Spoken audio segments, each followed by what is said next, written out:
Hello everyone, Dr. Smith, physical therapist here, and today I'm going to be talking about burnout. More specifically, burnout in physical therapy, but not only what causes it, but also what you can do about it to retake control of your life, your career, if you are currently burnt out or if you get burnt out in the future. Now before I get into that, please subscribe to the channel, please hit that like button below. If you have any comments as the video moves along, as always, please share them, and share this video if you so feel like it. So what is the number one cause of burnout?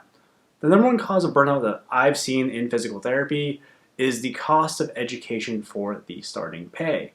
You have to realize that you're going through undergrad and then grad school, and you're coming out with a doctorate that you paid a lot of money for. On average, according to the APTA, $150,000 is the student loan debt on average, and that includes people that didn't take out any debt. So if you look at just people with debt, it's probably a little bit higher. When you're looking at that and you see job offers now, especially in this COVID market, where it's $65,000 and you just paid $150,000 and that's pre-tax, so you're only going to take home $50,000.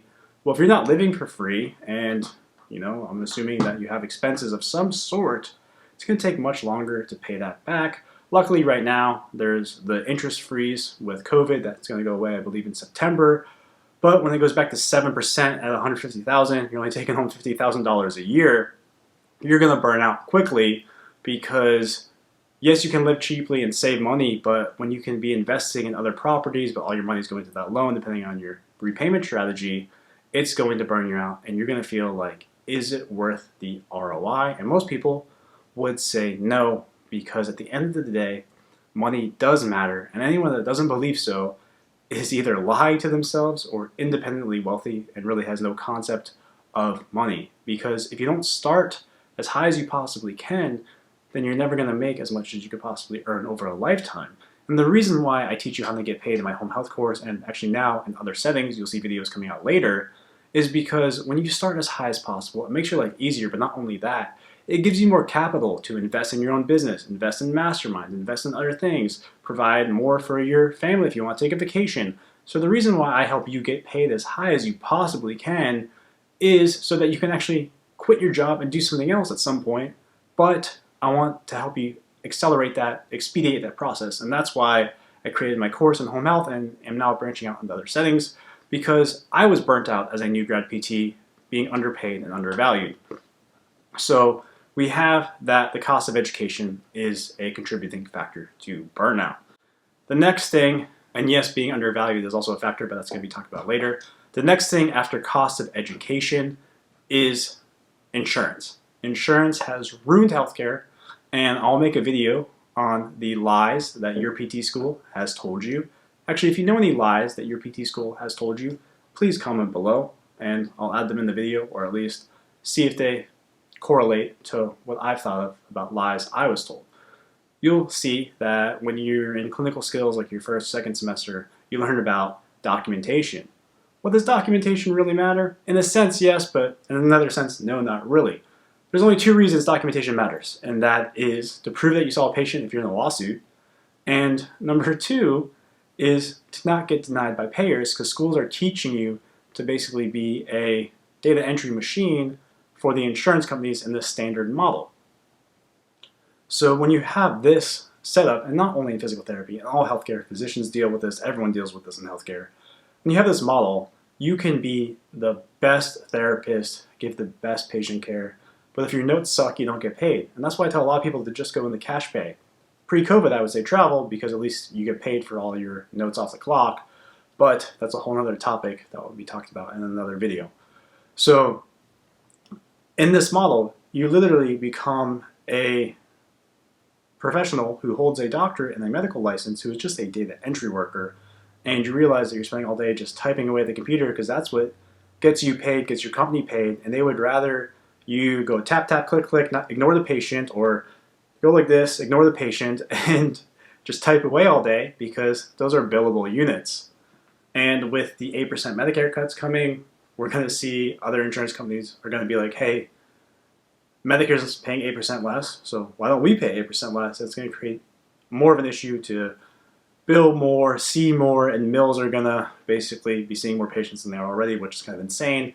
One thing I recommend you do to kind of humanize that situation, if you are in a situation where you have to do notes like that, is turn your computer, show your patient their chart. If you're in home care, turn your tablet or iPad and show your patient what's going on. And that way you guys can build their electronic medical record together. And it's not only going to help with your documentation, but they're going to feel like you're not ignoring them, and they'll understand what you're doing. Now, obviously, if you're in a setting where there's 2 or 3 patients at a time, you can't do that because of HIPAA and it's just too complicated. But if you're in a one-on-one setting, go ahead and do that. Your patients will value you more, and you'll realize that they actually enjoy being part of their medical record building process, and maybe they'll find some stuff that's not even true in their medical record that you guys can maybe remove or take out depending on laws and regulations regarding that. So we have the cost of school, the starting pay kind of tied together there, insurance also ties together in there, and then we're going to have being undervalued. Now, if you're undervalued, even if you're paid less, you're going to burn out super fast because you're like, wow, they don't pay me and they don't care about me. That's what happened to me, and I burned out within probably 2 months of graduating PT school, and that's why I leveraged that experience to get a better experience and now teach other people how to do the same thing. But being undervalued is probably the 3rd biggest factor of being burnt out. So we have all of these things going on, and you're like, well, what can I do about this? The number one thing you can do is talk about it. Be open with your manager, your supervisor, all this. Talk to somebody that you know. Reach out to me. Just talking about it can actually help you work through it. We can't fix a problem if we don't identify it. I get a lot of shit. I've been banned from Reddit and other things because I talk about things that nobody else wants to talk about because I don't know if they can't handle the truth or what is going on with that, or people are just bitch made. I don't know. And go ahead and Urban Dictionary bitch made if you need a reference for that term. But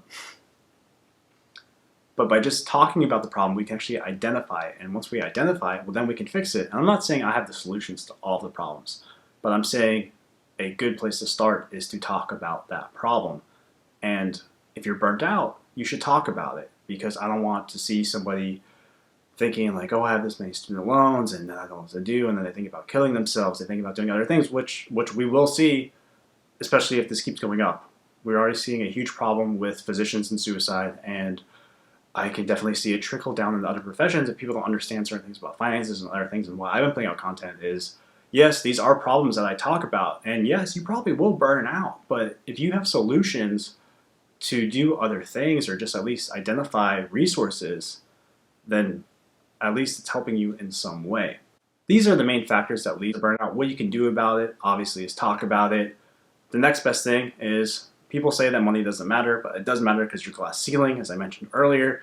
And if you can get paid as high as possible, you can then go ahead and create an online product and course like I did. You can go ahead and do a few other things. You can start a personal training business, a cash pay practice. You can do all these other things that leave options open so that, say you lose your job or say you just burn out, you can't take it anymore, you have another path to go down. And what I'm going to leave you with today, my number one piece of advice for you guys is, whether you're burnt out right now or you're not, is always keep your options open. Never stop learning. Never stop caring about your patients, obviously, but never stop learning about billing models, insurance models, other things that you may be interested in, like even day trading, options, just a hobby. If you want to go surfing, go surfing. Make sure you take time to work out, stay physically active, and make sure that you're always evolving and growing, because if you get stuck in a dark place and you don't have any other outlets, you're going to stay there, you're going to burn out, you're going to have dark thoughts, and things are going to get very bad very quickly. How do I know this? Well, I've been there. You know, like people that know my story about how I lost both my parents before I was 20 years old, worked all through undergrad, my grades weren't the best, took a while to get into professional school. Like, I've been in a dark place and I've burnt out, and graduating I was stressed out about student loans until I learned about, you know, different protections for federal loans and other things going on. And, you know, at the end of the day, you're alive, you're still breathing. And I know I took that from a Jocko podcast, but that's what matters. You know, some people are stuck in the bed now, not able to breathe with COVID. You're able to do that. So just because you're at a place right now, you're in a place that many other people would want to be in. And though you're not in the place that you want to be in right now, you'll get out of that place. So just remember to talk about these problems, identify them, come up with solutions, work together as a team. And if something doesn't work for you, don't be afraid to walk away from it and try something else. But to do that, you need to keep your options open from the beginning. Alright guys, I hope you like this video. I'm Dr. Smith, physical therapist. And if you have any questions, comments, complaints, concerns, please comment below. And I'll see you guys in the next video.